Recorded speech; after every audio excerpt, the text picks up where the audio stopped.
Thanks for clicking on this video. Be sure to subscribe and click the bell icon and turn on all notifications to keep up to date with the latest information and discussions. If you think having an extra Saiyan on the battlefield is going to make a certain problem go away, then yeah, don't hold your breath. Hey guys, MasakoX here.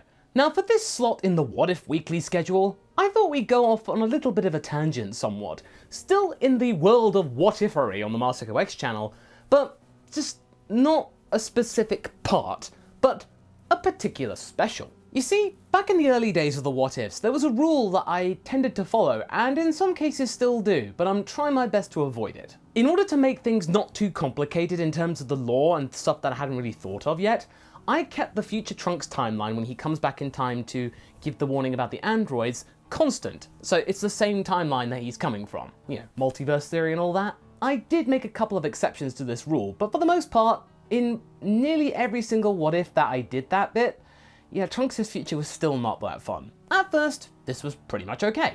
But when we get to the Dragon Ball Super part of the What If Raditz timeline, and especially with Goku Black and stuff like that, it just gets a little bit, you know, feeling like it's a missed opportunity. Having this take place in the future brought to light to some people that, man, there's so many missed things here we could have done with Raditz or Launch or something like that, now that we've got a bigger lore to play with, much so than we did in part 3. And I've got to be honest with you guys, after I made that part with Goku Black and Raditz and stuff like that, I was regretting my decision with just playing it safe in terms of future Trunks. So today, let's change that. Consider this video a sort of a retcon, as it were.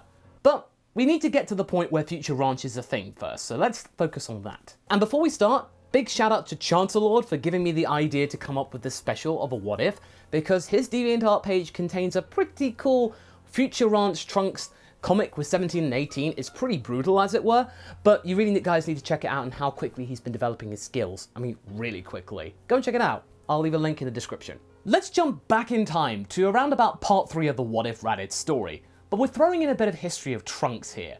So, there is no Trunks to come back to this timeline to warn about the androids, so things are going about pretty easily with Goku coming back, It means that all the training that's going on when Goku comes back, it's not as intense as it was before, but I get the feeling that Raditz would want to try and keep up with things and want to try and outdo his brother now that he knows the Super Saiyan ability. And also I think it's down to this point because Raditz and Goku hadn't really got a chance to really make up for lost time. One of them was either passed or stuff like that. It meant things didn't really get done and they really didn't get to know each other, so this is really the biggest opportunity they have. There's a lot more training going on than in the original History of Trunks timeline, but that doesn't mean that Goku escapes the heart virus, and this thing still takes everyone by surprise, especially Gohan and Raditz. Raditz had to deal with the whole fact that his brother's life had ended again, and they couldn't bring him back with the Dragon Balls this time because there's that caveat that you can't wish people back that, you know, succumbed due to natural causes. Launch, now about 18 months old in this timeline, isn't really aware of Goku's passing, and neither is baby Trunks, but boy howdy, they will be aware of it soon enough, if you know what I mean. 6 months later, androids 17 and 18 are activated and begin their reign of terror upon planet Earth. They set about taking out the majority of the Z-Fighters, with Piccolo being the biggest casualty because obviously, Kami's gone, no Dragon Balls, all that kind of stuff. Vegeta is also no match for the androids because he's barely been able to tap into the Super Saiyan power, so he has no ability to hold them off. And I only get the feeling that Raditz would only just be able to barely hold them off for the time being due to all the training that he did with Goku. The Raditz of old was a very cautious, cowardly individual, so he would take very much big measures to keep up a very careful attitude and therefore keep everybody safe and also knowing when to turn tail and run. He's not strong enough to defeat the androids, but he's strong enough to be able to at least keep the majority of people safe that are, you know, still around. In this case, that's Gohan, Chi-Chi, Bulma, Launch, Ranch, and Trunks. For the next few years, Raditz has to take the mantle of the world's strongest fighter who can try and put up some kind of challenge to androids 17 and 18. But really, it's still the androids who are in charge here. During this time, he is imploring everybody around him that actually has an opinion to make sure that Trunks and Ranch begin training as soon as they possibly can, because they are the Earth's last hope, that if something happens to him, somebody has to be able to defend the Earth. As far as he's concerned, as soon as they're able to walk and talk, that's when they start training for real. And that is something that Launch and Bulma are very much against. They're just toddlers, so why should they have to be able to train? Their bodies won't be able to take it. Unfortunately, Raditz doesn't get his wishes of training them when they're toddlers, but once they reach the ages of 7 and 8 respectively, that's when they can start training properly. With the help of Gohan, who is now about 17 or 18 years old, they set about training Trunks and Ranch to get them up to snuff. Or at least the best they can due to the fact they're kids. In the middle of a training session out in the wasteland, hoping that the androids wouldn't be able to find them at all, because remember, the androids cannot sense energy, so they thought they were safe, but Launch takes the really foolish decision of actually taking a car and going out to the wasteland to check on what they're doing. And with 17 and 18 wanting to try and take them out, they are on the lookout for any possible clue. Before Launch realizes what happened, they are there and they are beginning their onslaught on the group. Raditz can sense that something's up, but before he can do anything about it, 18 calls out Launch, which sets her off into a panic and therefore a little bit of a sneezing fit, which sends her off into the blonde Launch form, which is very, very unfortunate, and decides to step up, even though she is no match. 17 shoots her through the heart, ending her life instantly. Raditz is stunned. Usually, when somebody they know falls, or if there are too many civilian casualties, the thing that Raditz would do with the group is to make sure that they retreat safely, but not today. This is the woman that he loved, and she is now gone. Raditz goes ballistic. Despite Gohan's protests, Raditz powers up to the maximum power he could reach and immediately charges at Android 17. He is completely unaware of Android 18 being right there and being able to intercept him. This is exactly what 17 hoped for. You know, emotion, stuff like that, compassion. Yeah, Raditz is really toast. But before they actually snuff him, they do give Raditz credit. The coward actually stepped up for once. They do not hold back, and after a grueling few minutes, their job is done. Gohan tries to help, but Trunks and Ranch are right there. They are completely vulnerable. Gohan now has to take care of them, and he has to be the one to make sure that they get away safely. There's nothing they can do now. Gohan takes Trunks and Ranch back to Chi-Chi's house, and there they regroup. When she hears this news, she immediately offers Ranch a place at their house, because effectively, Ranch has been orphaned instantly. Trunks insists, though, that the safest place to be is with Bulma and him at Capsule Corp, where they have some kind of defenses. They're underground so they can't be detected. It's much safer in West City. This sets off an argument between the two, but Gohan is the intermediary here, and he puts his foot down, saying that right now, the safest place for Ranch to be is with her aunt. And this is when Ranch has a delayed reaction to what just happened. She just witnessed her parents, bite the dust, and she just immediately breaks down. And everyone stops what they're doing, and they all embrace together, because that's all they can do right now.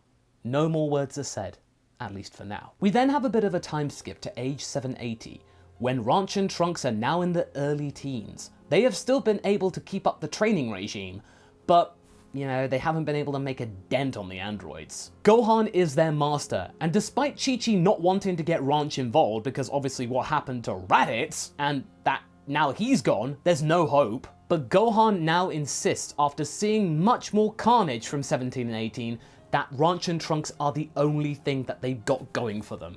They have to step up. This ends up in a complete spat, which effectively sees Ranch decamp to Capsule Corp with future Trunks, and Gohan effectively, disowning Chi-Chi. She's now just left off in the mountains on her own with very little communication with the remainder of her family, except Ox King, for obvious reasons. Would Ranch actually make a difference? Would she be able to go Super Saiyan before Trunks? Well, you might think that, and despite the inclusion of a Saiyan tail, she and Trunks have not gone Super Saiyan. They're getting close, but, no donut yet. The incident at Super World still takes place, and despite the extra pair of hands in Ranch, they're still not able to really do much against 17 and 18. In fact, Ranch is a little bit more of a liability, so it's a miracle that Gohan just lost one arm. Gohan has to split the remaining sensu beam between the two of them, which means that they're not able to fully recover. They can just about get out of there undetected, but they're gonna need some time to, rest up. Do the events of Pepper Town still occur, Masako? Well, yeah. This moment, though, gives birth to Super Saiyan in both of the kids. Trunks gets absolutely impertinent, and Gohan has to knock Trunks out. Ranch, completely stunned, expects the same thing, but Gohan just says, don't even try. just take care of Trunks. And he just flies off, with Ranch just left there, completely abandoned. Ranch is just left there processing, just tending to Trunks to make sure that he wakes up safely. And she's just left there, not sure what to do. But she then decides, I'm not gonna listen to Gohan right now.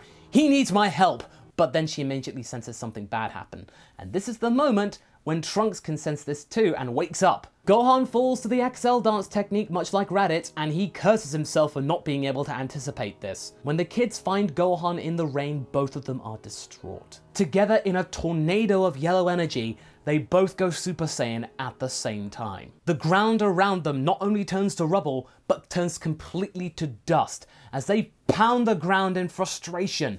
The sea of energy rising up into the air now turns into a dust bowl.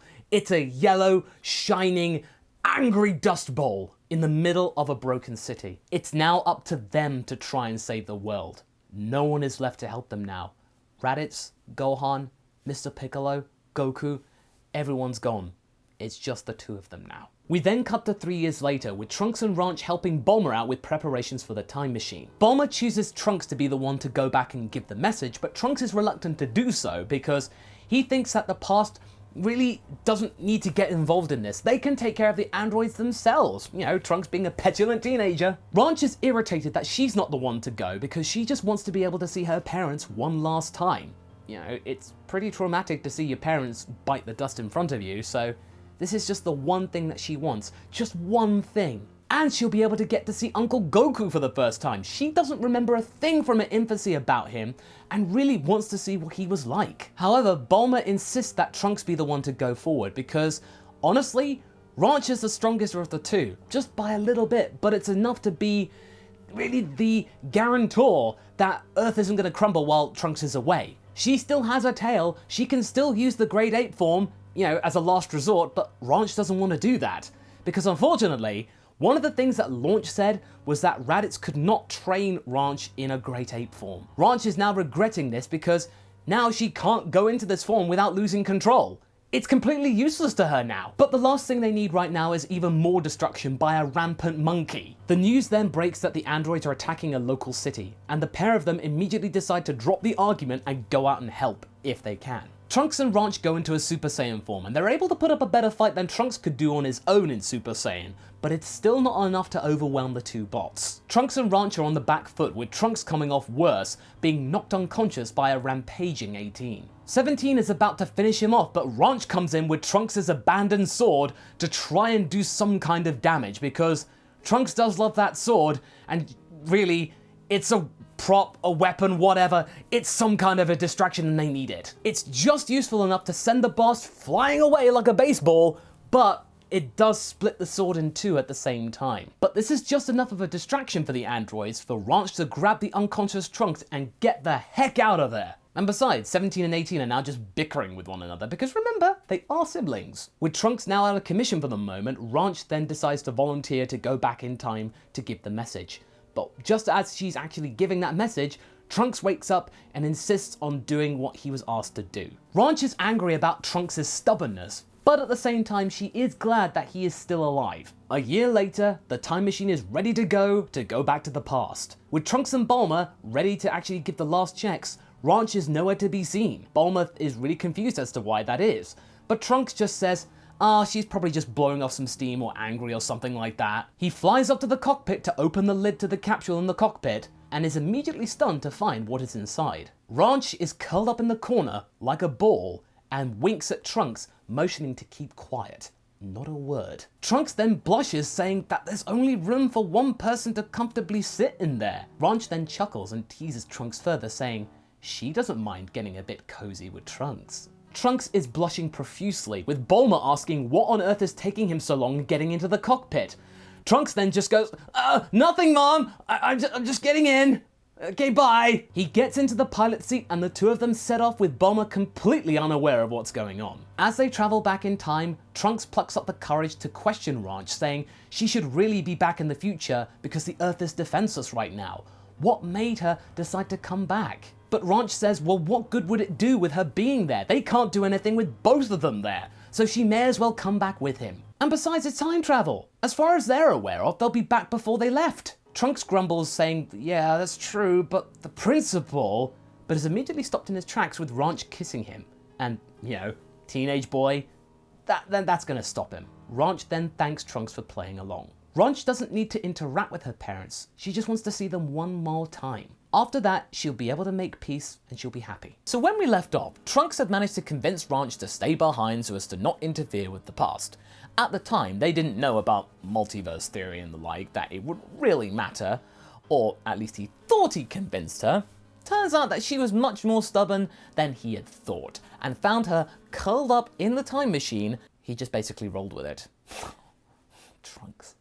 So the two of them are going back to the past to warn them about the future, so long as Ranch doesn't interfere and just stays in the time machine as Trunks does his thing. Now something tells me that Ranch won't listen to that. So we cut to the middle of the time portals or whatever wibbly wobbly time stuff that the time machine has to go through so as to get to the past. Ranch and Trunks are squeezed tightly together and contemplating what they will find in the past.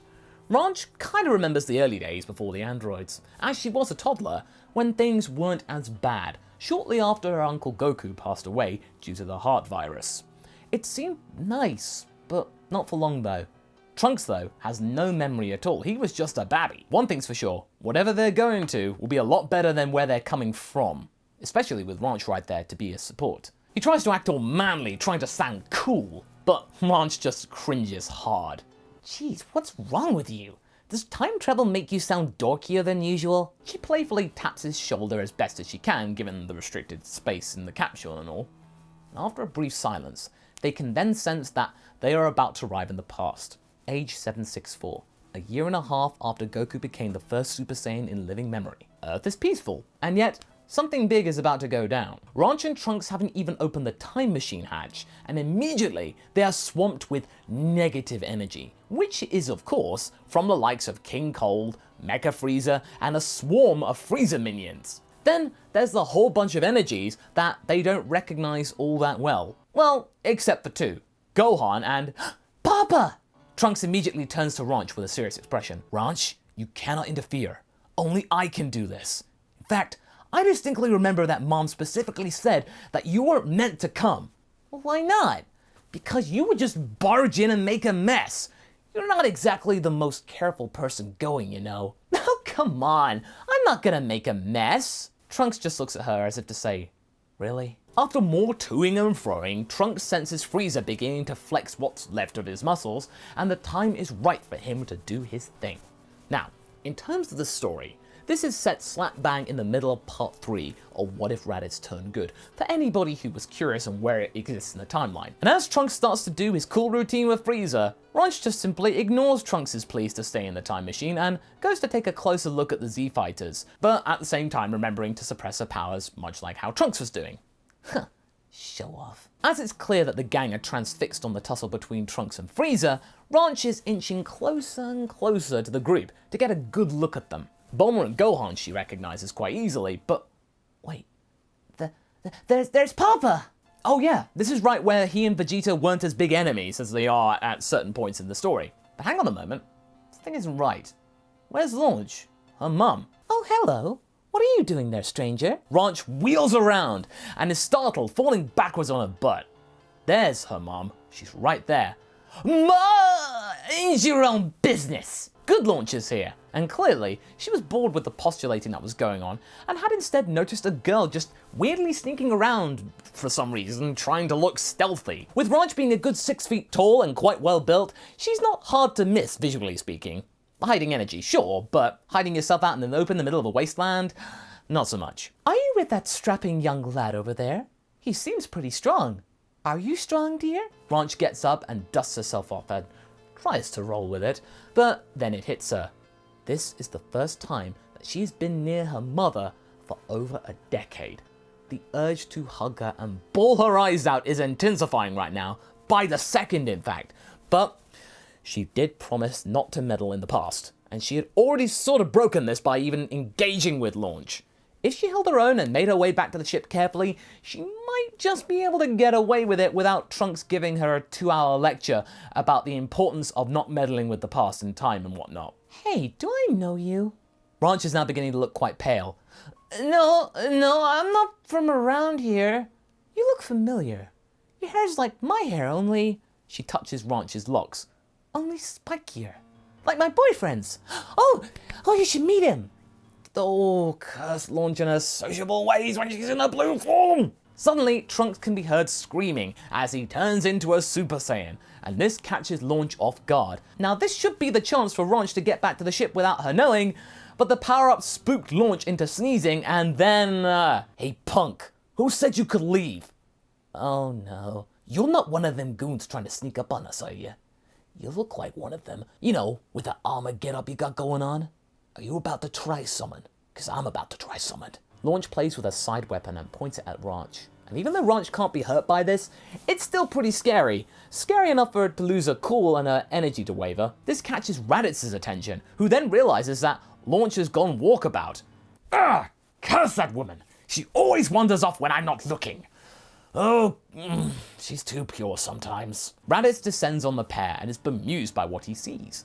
Two women who look very similar. What's going on here? Ranch thought it was bad when it was just her mum there. Now Papa's here too? Well, she can't run now. What if Raditz knows Super Saiyan? Then there'd be no chance to escape, and the plan may fail. I'm with that guy. She points over to Trunks, who is busy turning Frieza into the contents of a meat pie. You mean the Super Saiyan is your friend? How? How's that even a thing? Kakarot is meant to be the only one. What gives? It's not fair. Raditz then grabs Ranch's armor. Teach me! I want to be a Super Saiyan too! If Kakarot can do it, then so can I! And since I'm his older brother, I should therefore be able to do it by default! Much easier! So teach me! Ranch manages to push herself off her father's grip. She tries to calm down the situation and explains that there is a reason that they've come here. She has no choice but to explain what happened and where they came from. Basically, what we're getting here is what Trunks tells Goku, but now with Ranch telling her parents. Only that they don't know that this is their future daughter speaking to them. She is at least able to keep that bit of information a secret. Raditz is struggling to comprehend this information, much like how Goku struggled to do so in the original. But, unlike him, Launch is getting the bigger picture. So what you're saying is that these two teenage robot dweebs go on a power trip across the planet in a few years' time? That Red Ribbon Army noticed the culprit what made them? Interesting. Thanks for the tip-off, Toots. She rubs her weapon with care. Ranch is looking a little worried. She hopes that her mom's not about to do what she thinks she's about to do. Well, of course! If this Dr. Giro guy can be stopped before he makes them, then there'll be no problem. But wait, how strong are these clowns? You can tell that Raditz is tempted to resort to his cowardly ways of offing the creator as soon as possible, so therefore eliminating the problem altogether, but then his Saiyan instinct for a good challenge kicks into high gear, much like how Vegeta and Goku reacted when Bulma proposed a similar idea in the original timeline. Ranch decides to then roll with this and overhype the situation. For the sake of the past! Oh, super strong! That boy and I are the only survivors. Nobody else lived. It was a major catastrophe. We had to use up all of our remaining electrical power to get here to warn you all, so yeah, I wouldn't try anything. I still like my idea though. Launch is about to ready to take a bike and ride onto Jiro's place before Ranch grabs her hand. Please don't. Get your hands off me, you filthy Amazon. I said. Ranch goes Super Saiyan to demonstrate her seriousness. Don't. Raditz is amazed. A female Super Saiyan? Wow! Cool! He misses the emotional point here by a mile. If you go right now and take out the doctor, it could destroy the timeline as we know it. Something even worse could happen. That boy over there may not exist. I may not exist. The entire course of human history could be ruined. It sounds like your future wasn't much of a picnic to begin with. He spots Ranch's stern look. It looks just like Launch's. So familiar. And he knows better. I've spent my whole life trying to stop this. I don't want to be erased. To have all that we fought to protect to be taken out of our hands. I know you mean well. But please, tell no one of this. Or else you may end what you and him have just started. They only just started dating, you see. So they are still in the honeymoon phase. They wouldn't dream of breaking this whole thing off or ruining it or anything. Launch then just looks at Ranch, her yellow hair matching hers. One question. Me and the dingus over here. Are we a thing? Right until the end. Ranch looks at Raditz, who is smarting from the remark. but she turns back and nods. That's all Launch needed to know. You got it, kid. Now get out of here. If anyone asks, we saw one of them mirage things. Launch powers down and heads back to the ship. Hey! Raditz calls out to Launch. What? It'll be okay. Raditz winks. Launch looks stunned. Does he know who she is? Well, she can't check because Trunks is about to go and talk to the group. She then decides not to respond and flies away. 3 hours later, when Trunks and Goku have finally finished talking to each other and the former heads back to the ship, he is then greeted by a snoring, fast asleep Ranch spread eagle across the floor of the time machine, just completely, absolutely unconscious. Wake up, we're going home. Job's done. Ranch looks really tired and turns over, continuing to sleep. Oh good. I was asleep the whole time. So yeah, I'm gonna do that for a few more decades. Maybe not when we get home. The past is so boring. Trunks looks suspiciously at her, but decides to ignore it, and plots a course for home. As the ship rises up, Raditz spots it and silently thinks to himself, yeah, I think I'll stay here. Now, according to the History of Trunks special, aka Story of Trunks, there is a gap of around 8 months or so, from when Trunks originally returned to the future having delivered his message and then came back again to see what he had meddled with had actually yielded any change in the fate for the present Dragon Team. That is most likely down to the amount of time that it would possibly take to synthesize enough fuel for one round trip back to the past, or at least recharging the time machine in of itself. Some people reckon Trunks just immediately went to the time 3 years later in the present timeline, but given what we know in Super, it's very hard to create the fuel, and so 8 months sounds about right given the restricted resources in the future. President Bulma was able to reverse engineer the fuel and make it in far less time since, she has pretty much any resource that she could want. Yeah, there is 8 months to work with here, so what happens? Well, all we can do here is infer. We can infer that Trunks was in a fit enough state to return to the past and the time machine was not damaged, or at least not damaged enough to be long-lasting and could be repairable. Not much else is talked about in the interval between these two stints, which means we can actually come up with something that seems in keeping with the starting point and the end point. Whatever happens, Trunks has to live and be able to come back to the past sans Ranch. I don't want to change it too much. Trunks and Ranch return to the future, much to the relief of Bulma. Having realized that despite the hard-out resource limitation, she was able to break the boundaries of time and do it safely. How awesome is she? And seemingly have 2 people do it at once as well. Bonus! Trunks explains that Ranch was sleeping in the time machine, but then Ranch just barges in when she needn't have. Yeah, everything went smoothly, and everyone was glad to see Trunks save the day. And oh yeah, Launch says hi. Oh, how sweet of her to Wait, how would that happen? Weren't you sleeping? Trunks looks inquisitively. Ranch, were you really asleep? How did you know I was fighting Frieza? Ranch is on the back foot and has to scramble for an answer to her alibi, which is not forthcoming. Bulma and Trunks then round on her, especially Trunks. He was already annoyed that she'd even come back and just was in the time machine with him, but now it turns out that she had interfered whilst he was busy defending the Dragon Team, even though he had specifically told her not to. Yeah, Trunks is not in the mood to talk anymore. He just puts the time machine in a capsule and walks away to regroup and get some rest. Why did you go back? You could have been left there. Something bad could have happened. Bulma is trying to hold it together herself, but is seething with a mix of frustration and relief that what could have happened didn't. Ranch is definitely feeling very apprehensive. She just wanted to see her mum and dad again, Zol. It's not been easy, and to have the chance to see them in their prime was something that she was not going to pass up. That's her papa's stubbornness for you. She feels bad for upsetting Trunks, of course, but she stands by her action. She got what she wanted, and now all she can do is just try and keep on defending the Earthlings here. A rumble is felt, and a scream of anger from down below, along with a puff of dust, can be felt. Bulma walks off, and Ranch is left alone with the small divot left by the formerly present time machine. In the months that follow, Trunks is left feeling betrayed and mistrusting Ranch, but at the same time, they have to do what they had been doing before. Fighting 17 and 18, that's not gone away. However, during the routine tussles that they have, the twins can sense some amount of disconnect between the two. A weakness, perhaps. This all comes to a head about 4 months after Trunks and Ranch return to the future, when Trunks is just wandering around and is about to have a gnarly encounter and stumbles upon 18 taking enjoyment out of some shopping away from 17, who, as we know, doesn't care for it. Trunks is ready to make the most of this opportunity of just having one android here. "I know you're there, kid." "What? How?" "I'm not blind, Pipsqueak. I can see you in the many mirrors here. Seriously, how vain were these people?" 18 turns around but is not about to attack. Trunks is though, and turns Super Saiyan, being able to take down 18 through a number of walls because she wasn't expecting it, and seemingly stunning her. "You made a mistake coming here on your own. You need to be stopped! I've gotten stronger since we last fought." 18 gets up and dusts herself off. "Oh, spare me.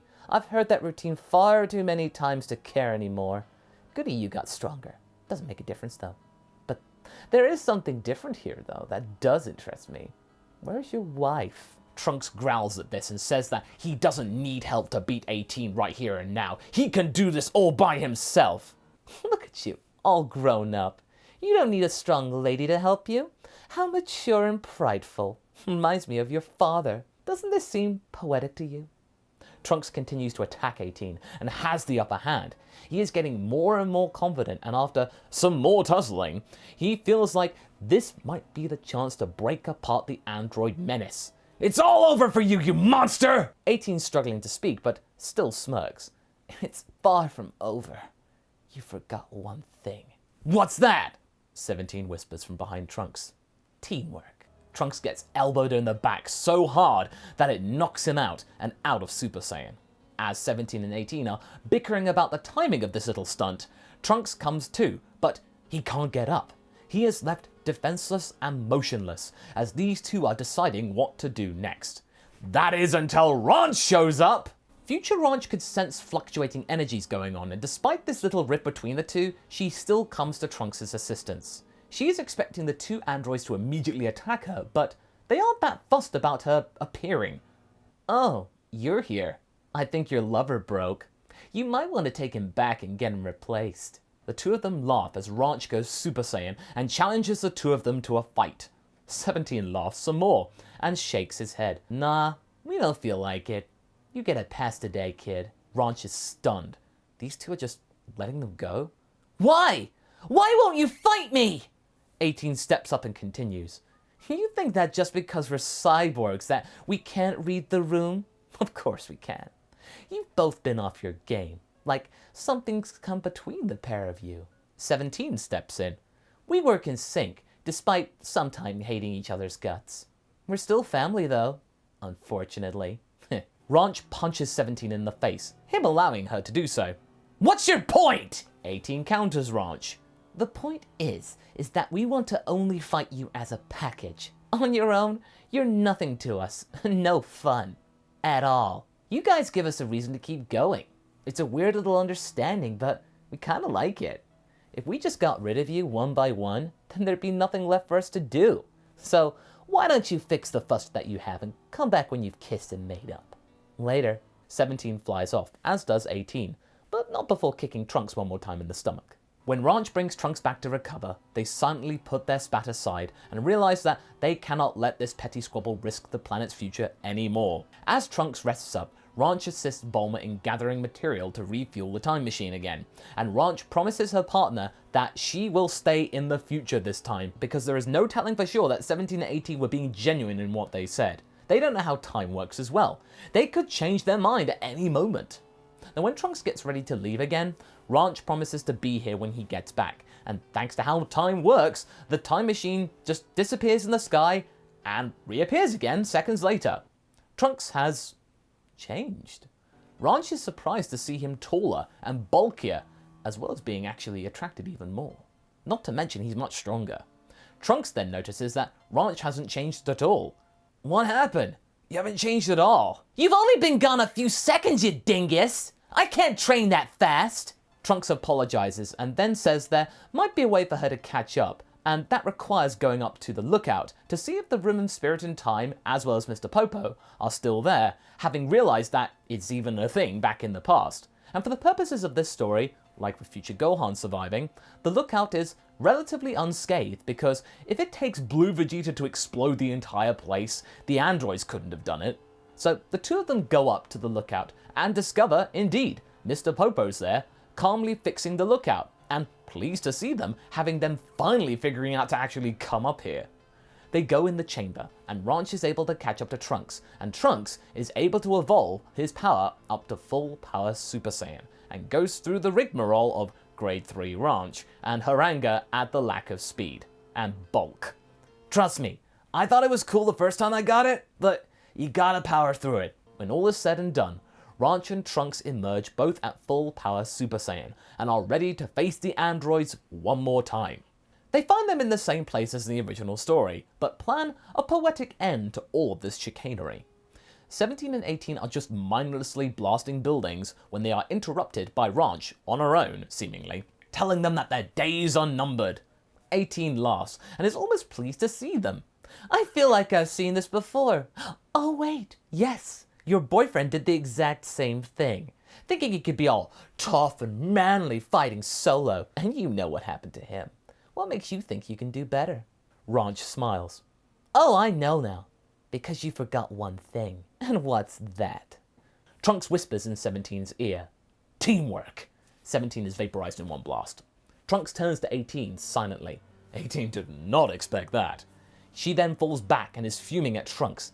How dare you? How dare you? You dirty cheaters! Trunks is sternly looking back. You deserve everything you're about to receive. Your brother got lucky. You'll be begging for what he got. 18 is quivering in uncertain fear. This has never happened before, does not compute, but it never will again. Ranch walks up to her and towers over her. How does it feel to be cowering in fear like the millions that you savagely ended? Ranch grabs 18's hair, pulls her up, powers up to full power Super Saiyan, and laughs in her face. You were right. Teamwork's pretty awesome. Blasted in the face. It's over. When the dust clears, Trunks and Ranch smile at each other and promise to clean up the future now that these two are gone. Trunks thanks his father for showing him the Room of Spirit and Time exists, as well as the androids, bizarrely, in one way, for reminding them about the value of teamwork in crises like this. One thing that I did forget to include in that previous chapter was that, where's Cell? What happens to him? Why haven't you mentioned him? Well, that's quite easy. Trunks, like in the original story, found out about Cell in the past and how he got to the past after his own timeline failed to produce the siblings required to become perfect. Yeah, he took it out on that future Trunks. So here, when this Bugman actually shows up, something different happens. Here, instead of Bulma and Trunks stumbling upon this Bugman, it's now Ranch and Trunks. One day, they were both planning to go back to the past, to celebrate and finally give them the good news that the future had been repaired, and also give Ranch the chance to meet her father in the past properly, as it had become quite clear that that timeline that they had visited had no bearing on what would happen here. In short, multiverse theory. It wasn't as precarious as they had thought with changing the past. Oh, if they only knew about Cronoa. Give them time though. Ranch had hugged Trunks goodbye, as well as a cheeky peck on the cheek, when she then felt a strange power level, and then a flick of a tail in a nearby alleyway. Did you feel that, Trunks? Trunks opens the canopy and nods. It's Cell. Damn it! I thought I could have a moment's peace. Ranch gives him a look that said, really? You really that worried? And then Trunks looks a little sheepish, remembering that powers and all that. Well, yeah. This is almost like what happened to me in that other timeline. I died going back to the past, remember? Ranch then flexes her bicep. You're forgetting. You didn't have prodigious backup with you. Or your other you didn't. I'll handle this. You go back. Are you sure? You wanted to go so badly, though. Ranch shrugs. A chance to have a good fight is a fair substitute. Don't get going. Trunks gazes at her in a mix of awe and then knowing. She is just like Raditz after all. As Trunks launches into the air, this is when Cell strikes, but is then grabbed by the tail as he leaps up to try and grab the machine's leg. Ew, says Ranch. A bug. What? Cell is slammed into the concrete below, and Trunks vanishes off into the past, unaffected. What have you done? That was my only chance to become perfect. Spare me. I know what you're planning, or we're planning, Cell. What? How do you know my name? I've been so careful to stay out of your way, your meddling ways, ever since you destroyed my brother and sister. Wait, you are related to them? Well, they were monsters, sure, but they at least were good looking. You, though, look like the thing I used to squish underfoot many times as a kid, which I'm more than happy to replicate for you. Cell's inner Saiyan is now starting to bubble up to the surface. Now knowing that his mission is compromised, he's basically failed, he may as well take out his anger and frustration about this fact on this foolish girl. I knew it. I didn't want to believe it, but they are really gone.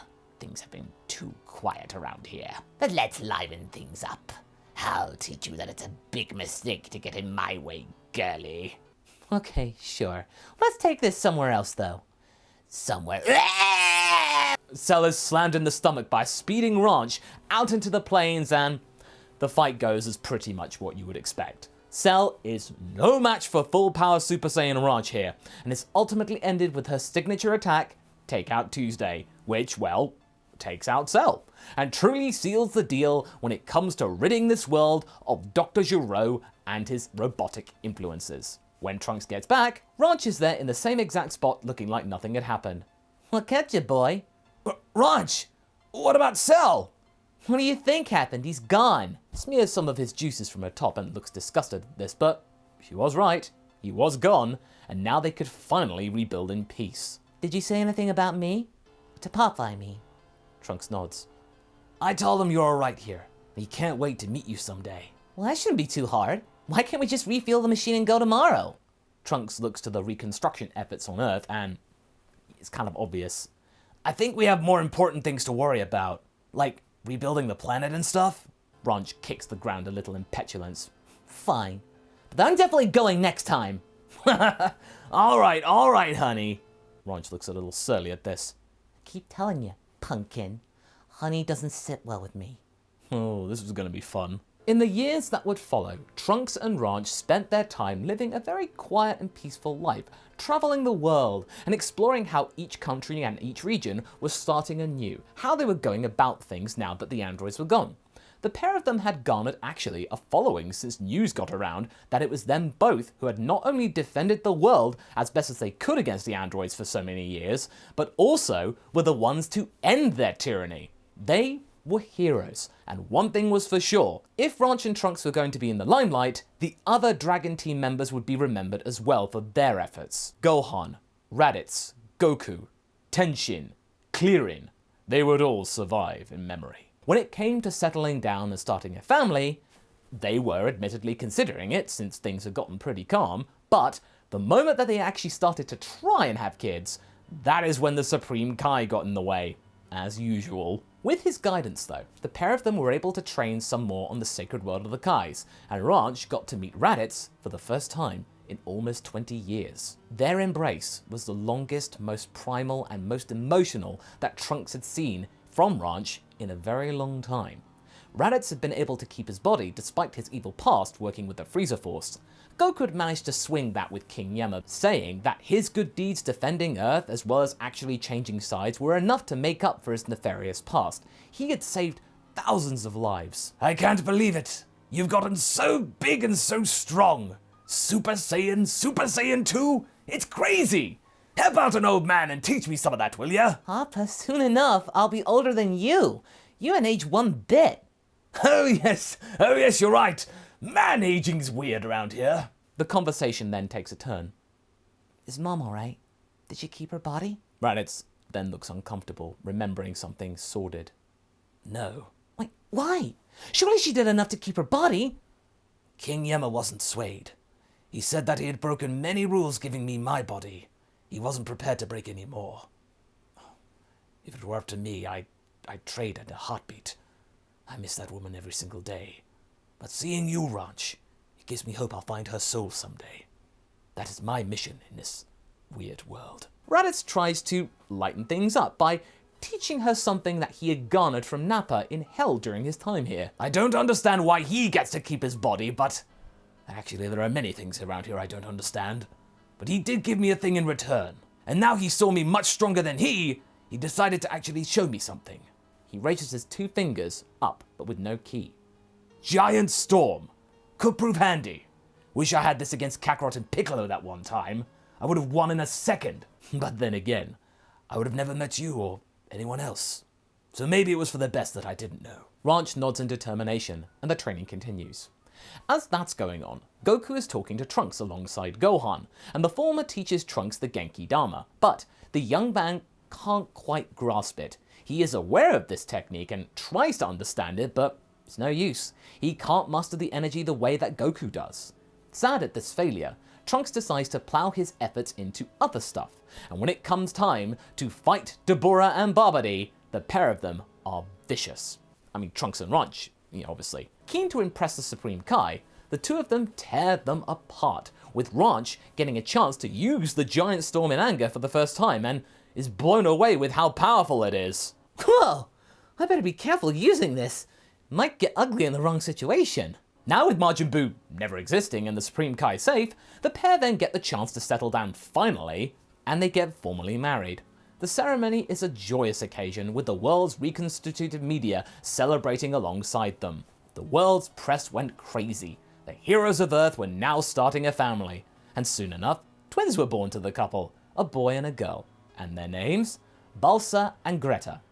Balsamic vinegar and Greta from the word vinaigrette, so different types of dressing. Basically in this timeline, they were treated like royalty, without the titles of course, but they were basically the biggest celebrities going. But all that would change once who showed up. One day, word got about that a being had started to cause trouble across the planet, and their destruction was even more vicious than the androids. Those two at least allowed some people to escape, and they were trying to mainly have fun amidst their carnage. They weren't that vicious in a way, but this other entity spared nobody.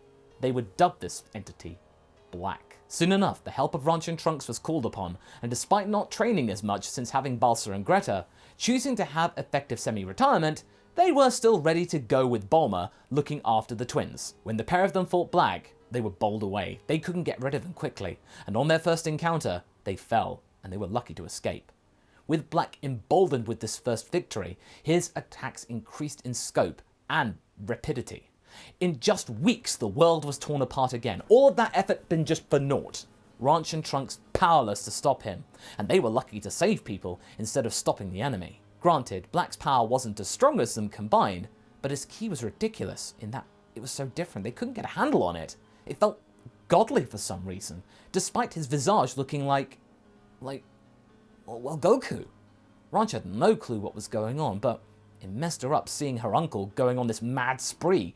It was too overwhelming that it actually played into Black's hands. He could use this. He knew that this unsettled them, so therefore, he used this even more against them in this timeline. And it all came to a head one day. In a bid to truly unnerve them past the point of fight, Black slunk into the domicile of Capsule Corp, or what was left of it, and did something horrific.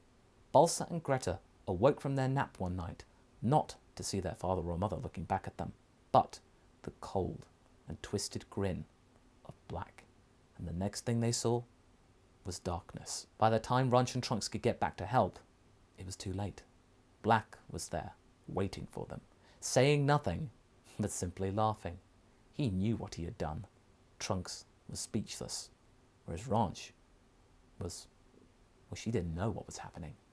She could feel this unspeakable rage building up inside of her. Before she could actually comprehend what it was, she screamed. She screamed the loudest she had ever screamed, and she turned Super Saiyan. But it was more than that. There was this bluish tint about it, around her golden aura. Nobody knew what this was. Trunks had no clue. She was apoplectic with fury. Black laughed some more. Have I done it? Have I gotten under your skin after all these encounters? Go ahead. Let it all out. He shouldn't have done that. Super Saiyan Rage Ranch pounded on Goku Black horrendously, catching this freak off guard and even getting to the point of fearing for his life. He had made a mistake. The fight wasn't that long, but it was enough to badly injure Black. He was cornered in a pile of rubble that was once the twins' room, and looked, for the first time in his existence, scared. What is this? Ranch, through gritted teeth, walking towards him, spat out only 2 words. Love. Sorrow. Black didn't understand this, but he had luck on his side. Before Ranch could finish him off, he simply vanished. All that could be seen about his disappearance was a purplish keyblade swipe that cut through the air and into Ranch's torso, distracting them before nothing happened. Nothing was around. Only death. Ranch fell out of a rage and collapsed, out cold. Trunks rushed over to her, but she was out of it, and would be for the foreseeable future. Despite eventually coming to, Ranch was unresponsive. The loss of her children was too much to bear. Even Trunks hadn't the heart for fighting or defending. He had done nothing to help Ranch and was left cowering in this monster's wake. He felt terrible. For weeks afterwards, an eerie calm descended the broken world. Black was barely sighted since then. Trunks knew why. He had gotten what he wanted. Their morale had been broken utterly and completely. As far as Black was concerned, the world was left defenseless. Let them steep in this misery, crush their spirits, before then finishing them off when they were at their lowest ebb. Well, Trunks would never let that happen. With Ranch practically mute, unwilling to do anything, Trunks had no choice but to ask Bulma to set about unwrapping the time machine and getting the ball rolling in getting the fuel needed to go back into the past and call upon them once more for help. We start the arc with Trunks fighting off Goku Black as he is once again looking for the resources needed to generate fuel for the time machine. He's actually quite close to finishing, but it still had been a really massive slog to try and get material without attracting attention. At first, thanks to Black being badly hurt, unlike the original, the search for the fuel at the beginning was relatively easy. Granted, there was always the underlying tension of maybe getting caught, but things were actually looking okay, mostly. However, when Goku Black did recover, his power was greater than ever. Trunks assumed that that must have had something to do with Goku's body, and the now regretfully convenient Zenkai boost. Not that Zamasu's consciousness would know, but he got lucky. If only Ranch had been stronger, or Trunks had joined in there and then, they might have actually been able to stop Black altogether and it would be all over. But at what cost though? Their children? But little did they know that Zamasu would have probably just come in and wasted them anyway. So actually this is probably for the better. Trunks, despite caring for his partner, who had been through a lot, did feel a twinge of resentment towards her, not being able to snap out of her funk and do anything. He understood that losing their children was something no parent should ever have to experience, but if they didn't get a move on and sort out the future with so few people left, there wouldn't be a future to save. Ranch, snap out of it, please, he would keep muttering to himself on each excursion. In fact, almost every waking moment. Finally, after a particularly nasty scrape with Black, which left Trunks with minor injuries, he'd had enough. He went to Ranch's bedroom and swung the door open. Ranch morosely turned her head towards the door and saw Trunks before turning away again. Ranch, this has got to stop!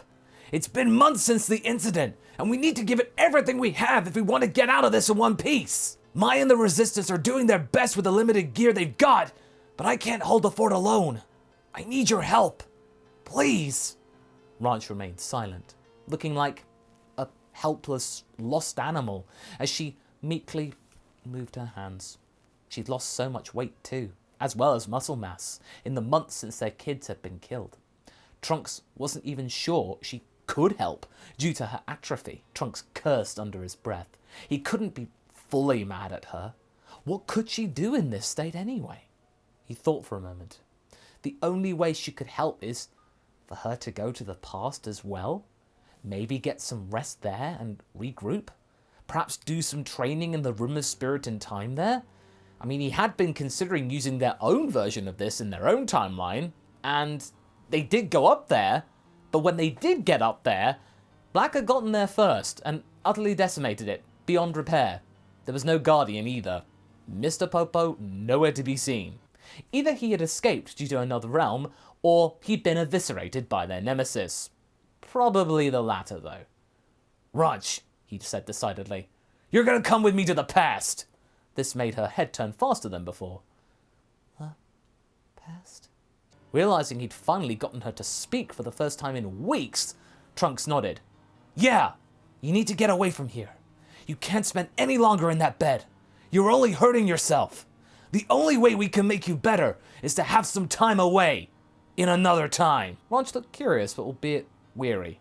She wasn't inclined to do anything anymore. But this ticket to the past, was the one thing she'd wanted for years.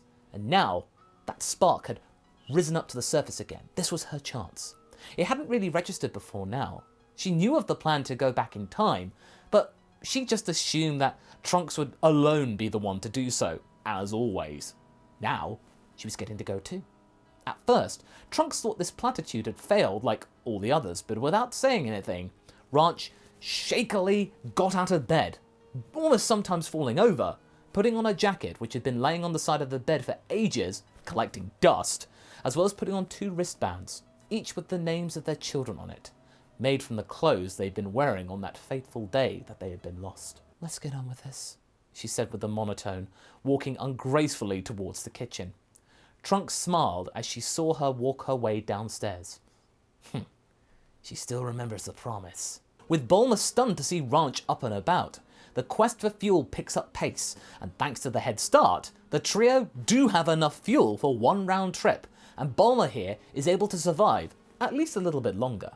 Goku Black, unlike the original, had grown quite cocky, happily gorging on Ranch's despair. It was best to keep her alive and seeing her suffer rather than destroying their home. He would sometimes chuckle to himself and justify his actions to his compatriot. "I will not let her miss a moment of my plan coming to its fruition. She and that pest Trunks will be the first and last to see the reckoning." He was almost obsessed with the pair. As Zamasu sipped his tea, he would always worry about this newfound mania with these 2 seemingly unremarkable halflings, but so long as it led to the plan working out, he didn't mind it too much. With Capture Corp left in one piece, for now, Trunks and a weak Ranch got into the time machine, the latter scrunched up next to her partner, which wasn't all that hard given her now smaller, emaciated frame. Bulma bade them good luck, and they headed for the past. And this is where the proper retcon begins. In the original What If, I sort of skated over this part of the story, but there are some key changes here which actually makes the first half of part 10 actually work out normally. When the time machine is detected on Capture Corp property back in the past, present Bulma is the first on the scene and spots Trunks, who she instantly recognizes, but then sees a girl that she doesn't, at least not for a few seconds. She then gasps and asks her son from the future, "Is that your Ranch?" Yeah, she's in a bad way. She needs urgent medical attention. Can you help us?" Suddenly, Trunks could sense a number of powers heading their way. Goku recognizes Trunks instantly and greets them. But after all they'd been through, all they saw was Goku Black before them. Despite Trunks being more aware than in the original at this point, being a bit more mobile, both he and Ranch still flew into a massive frenzy and started attacking Goku, Ranch especially. She was screaming wildly, calling out Balsa and Greta's names, punching Goku with all of her strength, which had been lowered a lot thanks to her atrophication. Goku wasn't hurt at all, as Ranch's punches were way too weak to do any damage, really, but it was still enough to shock the Saiyan. But not long after it started, Ranch just collapsed to the floor. She was still too weak, and Trunks regained his senses. Huddled around the bed, the gang see Ranch wake up, and she then apologizes for her actions wearily. Raditz and Launch entered the room, and also with present Ranch. "Sorry we're so late getting here. We got the wrong room. What's all this about?" shouted Raditz, a little too loud for the situation. He then spotted what looked like Ranch on the bed. He then looks to that Ranch, then back to the bed, then his Ranch. "What? Is that the future her?" He gasped and then looked awfully upset. Despite having never seen her before, at least for a long time, at least he could remember, he had heard about her from Trunks, but to see her like this, even if it wasn't technically his daughter, it made him feel this primal sorrow which rarely made itself known on his usually goofy and daft face. He immediately rushed to her side, and she spotted him for the first time, as well as her mother. Mom? It had been years since she had seen them both. That time she came to the past and almost got rumbled. They didn't recognize her though. She had changed so much, looked so gaunt. "Kid," said Launch, "it's all right now. You're safe here with us." Despite her blonde hair and her sassy nature, she actually here sounded caring and docile. Meanwhile, Present Ranch was utterly bowled over with this sight. She didn't know what to think. For now, she hung back and kept to the corner of the room, not sure what to do. Trunks noticed this and decided it was best not to press the matter further. After all, he had his own present self to meet yet, according to what Bulma had said. A couple of days pass, and while the trio of Goku, Trunks and Raditz headed for the future for the first time around, like in the original What If, Ranch is spending time regaining her composure and her strength after travelling back in time. One day, Present Ranch plucks up the courage to knock on the door and enters to meet her future self. Similar to how the two Trunks talked, this meeting of minds is actually very fruitful. Future Ranch smiled, a rarity these days, and motioned for Ranch to sit down on the bed, and the two of them got to know one another. What happened to you, big sis? Present Ranch said with a question. I guess I am your big sister in a way. Let's go with that. It's far less confusing. But in answer to your question, a lot happened. She was more willing to talk with herself, since it was herself in a way. I lost something precious to me by that monster Black. After that, it was like a massive portion of my soul had been ripped away from me. I lost the two most precious things to me in a manner so callous and heartless that I never thought it was possible. No mere mortal could do something like that. I don't know what happened. Two things? You mean that you had kids? Yeah, a boy and a girl. And Trunks is the... Yeah. Ranch blushed profusely. So in the future, they actually did get together after all. Present Ranch's thighs squirmed a little and she looked very sheepish at the prospect of having twins. But she remembered that her manner right now wasn't exactly appropriate. But Future Ranch simply laughed. A coarse and quiet chuckle, but it was the most that she'd laughed in ages. Young love. Oh, I miss that. Can we use the Dragon Balls to bring your kids back or something? It's not as easy as that. Our Shenron's gone. And as for the Namekian dragon, we lost contact with them ages ago. We have no idea whether they're alive or dead. It's best to assume that Black took care of them before arriving on Earth. Present Ranch felt really bad for her future self, but then an idea struck. Are you going to help Trunks and the others fight? From what I heard, you're pretty strong too. I was, but look at me. She got out of bed and showed off her skinny arms and legs, as well as touching her gaunt and pale face. I'm in no condition to fight. I can't even go Super Saiyan anymore. Present Ranch stood up and looked determined. Well, that settles it. We're taking you to the Room of Spirit and Time. The Room of... Wait, you still have one of those? Yeah, don't you? Not for a long time, but even if I wanted to, what good would it do? I'm not in the mood to be trained by someone else. Not even Trunks. Sometimes the best way to heal is to get to know yourself. She then placed her thumb on her chest, the Present Ranch. That being me. Future Ranch looked confused, but then got what she was saying. With that, the Ranchers left with the Present One, leaving a note on the bed. She was taught very well about that, explaining where they had gone. When they arrived on the lookout, Dende bade them to the room and had heard all about the plan. He chose not to question it though, and reminded them that if they wished to get out of the room at any time, all they had to do was just walk out the door at any time. After all, there was no time limit being in there now. In the year they spent there, both Ranchers learnt a lot from one another. Due to her emaciated body, it meant that her power was lower than that of Present Ranch at the moment. But as her muscles grew back once more and her focus shifted, the balance of power tipped back into the future's favour. As Present Ranch said, sometimes the best thing to do is just to get to know yourself. This was the best thing that could have happened to her right now. Inside this chamber, there was no worry about Goku Black showing up, there was nobody else nagging at her, it was just herself. With each passing day, colour returned to her cheeks. She looked healthier, thanks to not only the selection of food in the fridge and the lack of outside stimulus bogging her down, it helped reset her mind away from her recurring nightmares of seeing her children die. Granted, that memory would never truly be extinguished, that's impossible, but she could at least try to compartmentalise it. Every night, after a good training session and nursing plenty of massive food babies from all the food they ate after some intense training, the two Ranchers would casually chat about life, how their futures panned out, and how each other's timelines differed. Our ranch found this to be a fascinating year. She had learnt a lot about herself, and she felt like she'd grown up a little herself, gaining more of a sort of carefree vibe like her father had. After all, when in full flow, Future Ranch had a very roguish sense of humour, like Raditz did. When they exited, Trunks and the others were there to meet her, knowing where they were. When the two of them met eyes once more, they both smiled at one another and embraced.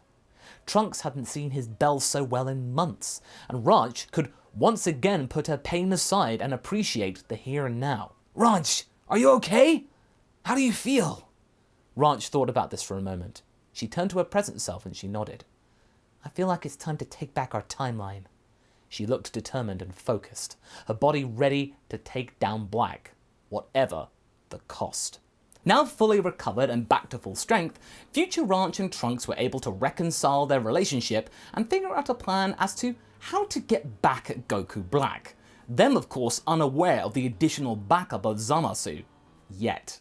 However, their planning was cut short when an unexpected item was in their bagging area. Goku Black, using a time ring, had made his introduction into the past, keen to find out what had happened to Ranch. Oh, Ranch, come out, come out. I've been missing basking in your What? What is this? The gang had congregated, and Goku Black gazed down at Future Ranch, not only standing up, but also back to full health, revitalized.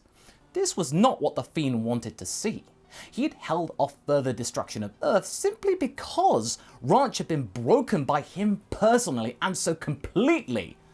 But now she was fully restored. He clenched his fist. You're supposed to be damaged beyond repair! Ranch was now the one wallowing in Goku Black's emotional state. I'm sorry to disappoint you, Black.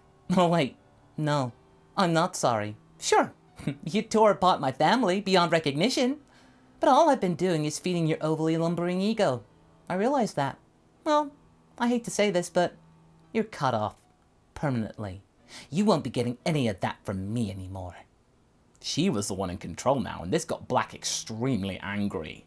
He had grown so cushy from her misery that to suddenly have that taken away from him? Oh, he lunged forward, screaming with frustration. But he didn't even notice the fact that the likes of 3 big burly Saiyans descend upon him, including Trunks obviously, with Raditz leading the charge. I won't let you anywhere near my daughter. You've tormented her long enough. Time for a little payback, right? Future Ranch blushed a little bit. It was nice to hear her father's voice, even though it wasn't exactly the same version of Raditz. Alright, she'll take it. Goku Black was looking wild with anger, but tried to keep his voice as stable as possible. No matter. You mortals are all the same. Raditz powered up to Super Saiyan 2, and the fight between himself and Goku Black began.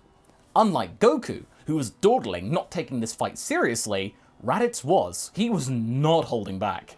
This fight was showing clearly that Goku Black was not as strong as he had expected to be. He didn't care though. He was going to make this fool suffer for all that he had done. Goku Black would be the one left bedridden here after many months of pain for Ranch. Black had little answer to this and was left bowled away by this. His trip to the past, merely acting as like a victory lap, rubbing Ranch's face in his dominance, had gone completely and utterly south. After a few minutes, Black was injured far more than in the original, not just like a, oh no, my side, as in like, yeah, he's barely standing. He's on the verge of passing out. Raditz decided to finish this off in his blue power, but before he could do so and power up, a weird temporal anomaly dragged Goku Black out of the timeline and back to the future. Raditz cursed for not doing more sooner, but Ranch was very impressed by his power, and it was great to see Black suffering like that. He'll be back though. Stronger than ever, I'll bet. His ki is so strange. It feels like Goku's, but yet it's not. Whis piped up and echoed those sentiments. And that leads to the beginnings of the investigations of the Zamasu in this timeline, but we're keeping that to the original Raditz Turned Good timeline. Not important here. Trunks and Ranch knew they had to capitalize on this quickly. Bulma had been able to, in all this time while Ranch was training with present Ranch, filling up the fuel tanks from half to full so that the time machine could escape to the past if they needed to, if things got troublesome. Raditz then elected to go into the future with them, keen to see how it had turned out. No offense, Raditz, but said a nervous Trunks. 3 people in the time machine? And you especially? It might be a little cramped for you. Raditz beat his chest. Ha! Nonsense! My hair is very versatile, you know. It can squish in enough to act as cushioning, in fact. It'll be fine. It won't be a long trip besides anyway. Ranch and Trunks look to each other and nod. Perhaps it might be worth a shot. When they get there, they can't sense Goku Black in the city, but Raditz can sense something several miles away in what looks like some kind of forested area. Masking their ki as best they can, they pocket the time machine and fly over to where the energy is coming from. When they find it, they are bemused to see a nice little log cabin just perfectly resting nearby the woods. Raditz was floored. Seriously? This being of galactic destruction lives in a little hut like this? How ridiculous. Trunks, though, was serious. That's their hideout, all right. Black's not fully healed yet. At least I can tell.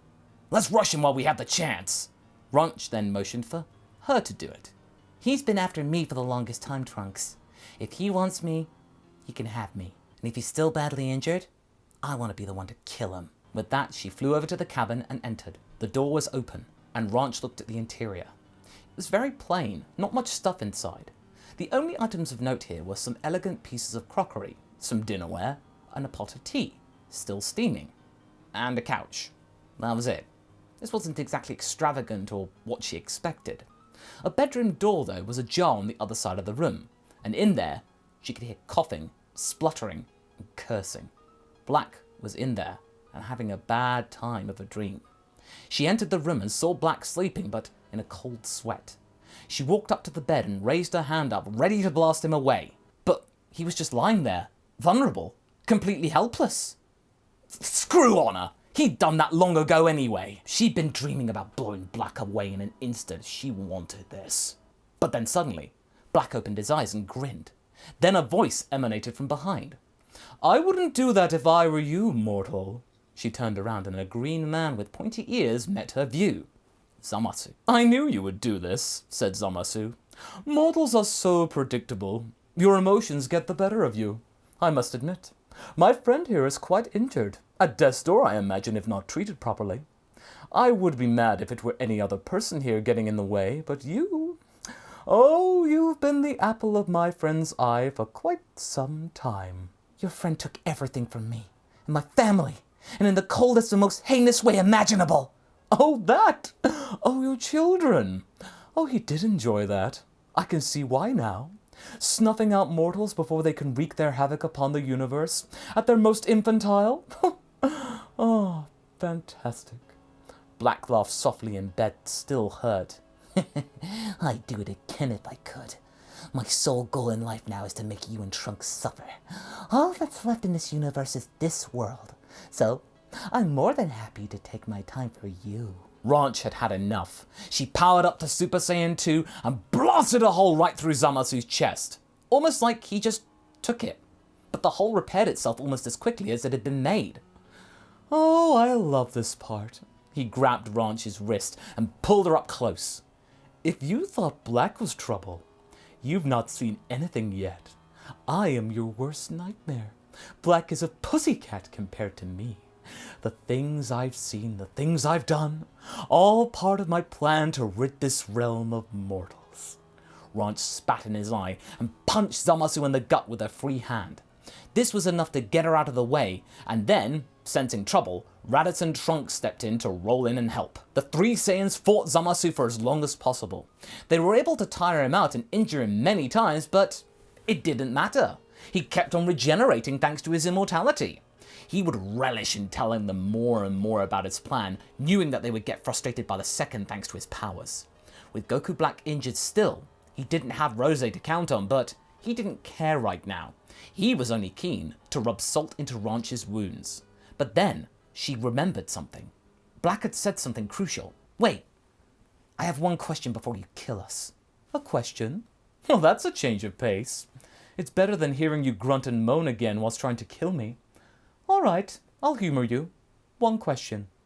Ranch then asked Zamasu, a crucial one, about the plan, and that Black said that they were done, and that this planet was the last one left before the plan was enacted. "Yes, that's correct. What's your point?" Ranch then motioned for Trunks to hand over the time machine capsule, and he did without question. Goku in a sense of being anyone? Well, you don't have anything left here. Why not go to another timeline and do it all over again? Surely it might be more fun. You must be bored here with so little left to do. Why settle for one timeline when you can perhaps do it in many? Zamasu thought about this and liked the idea. Mortals in other timelines. Of course. If I give you this time machine, Trunks and Raditz then exclaimed protestations, but Ranch ignored them. You can start anew. Truly expunge mortals from other dimensions. Not just this one. This is a dead husk of a realm. Where's the fun in that? Zamasu was getting more interested by the second. Oh ho ho ho! Ranch assessed correctly that Zamasu was just like Black. Ego center. She threw the capsule onto the ground and out popped a time machine. All you gotta do is push the big red button in there and away you go. Plenty of fuel to bring you back if you get homesick. Zamasu looked at her suspiciously, but then entered the time machine and spotted the red button. Correct. Do not think of this as me letting you go. I'll be back to finish you off. And when Black is back to full health, you will see the full wrath of my might. Zamasu then pressed the button, and the time machine disappeared from view. Raditz couldn't hold his tongue any longer. He had to say something. That was my ride home! What have you done? Now he's going to do the same to other worlds that he had done here! And I'm stuck here! Trunks thought for a second, and then his face dropped. Ranch, did you mean that button? Ranch then looked with a cheesy grin. Oh, yeah. The emergency escape button. Raditz looked bemused. I don't follow. What does that button do? It's a means to get out of a timeline as quickly as possible. Then when you're in the timeline, you can just program a new destination there and then. But, oh, I didn't tell Zamasu that part. He doesn't know how to work the thing. Exactly. Of course. And he'll get frustrated and try to escape thinking his immortality will protect him. But if Mom's predictions were accurate... They then looked up to the night sky. In the time stream, Zamasu was waiting for the time machine to stop off at another timeline. But it didn't. Sure enough, his patience wore thin, and he tried to press all the buttons and was met only with error sirens and nasty buzzers. Then a ticking. It was the failsafe. A countdown appeared on the console, and Zamasu cursed. Those mortals had tricked him. Oh, he'd get back at them. He didn't care though. He was immortal. Any puny explosion would say... The machine exploded and immediately Zamasu felt time itself pulling himself apart into spaghetti. The vermicelli that was once an immortal Kai could barely comprehend the pain of being contorted by time itself and its forces, and within a few seconds he had been stretched out so far across time and space, across so much of history, that his mind was too far gone, and thusly he and his identity were no more. Surely he was immortal, but that only meant he didn't die instantly when the time machine exploded. He had a few seconds of utter torture going for him. Maybe it was for the best he wasn't immortal. Assuming the best, the trio looked down at Black, who had staggered to the door of the cabin looking for his compatriot, but was only met by Ranch. Sorry, buddy. Your friend bounced. Where did he go? Oh, I'll tell you. Some other time. Ranch then powered up to Super Saiyan 2 and began to beat down the wounded Black even further. He hadn't had the time to recover at all, and so he was now even more injured than ever. Thanks to Raditz, of course. In his last moments, the three Saiyans looked down on him and in unison blasted him into oblivion. Black was no more. In the aftermath, Ranch had never felt so overjoyed. Well, I mean, except for the time when her kids were born, obviously. Raditz was amazed by the power on display here from his future daughter, and was getting more and more thrilled to see them overcome everything here, and then maybe his own Ranch would have Trunks. Oh, Trunks was a keeper. You picked a good one in Ranch, kiddo. I only hope Trunks makes just as good a decision as you, and that Vegeta doesn't try to put a stop to it. The two future people laughed, but then the reality set in. Oh, the time machine was gone. They didn't have the means to repair it, and, oh... Okay. But then suddenly, they could sense somebody back in West City. Goku. They rushed back to see what it was. Was it Black resurrected? No, it was the present Goku with Bulma and a mossy time machine. What the? My time machine! Shouted Trunks. Bulma looked quite pleased with herself. I knew that I had this weird feeling in the back of my head about this. It was just knocking around from the time of Cell. Turns out I was right. Thought we could come and give you a hand if you needed it. Goku gave a thumbs up and was ready to help out, but then found out his help wasn't needed. He looked a little downbeat, sure, but he was happy to see no more trouble to be had in the future. Raditz hugged his brother, pleased to see him, and told them everything that had happened. Once everything had been cleared up, Raditz, Goku and Bulma made their way back to the past, but not before telling Ranch and Trunks to get fixing their future as best they can. They vowed to do so, and told the present people to do their own bit to make sure the present's okay, and make sure that time stayed stable and safe. With that, the trio from the past then headed home, and we can go back to the rest of Part 10 in the original What If timeline of Raditz. You know, the bit with Raditz and Vegeta fighting on the beach, Super Saiyan 4 and all that. And that's where we end things. So what do you folks think? Is this retcon a better version of what had happened originally? Would you like maybe a bonus epilogue for the future as some kind of YouTube short or a very quick video? Leave a comment below and let's get this discussion going. And I shall see you in the next video. Catch you later!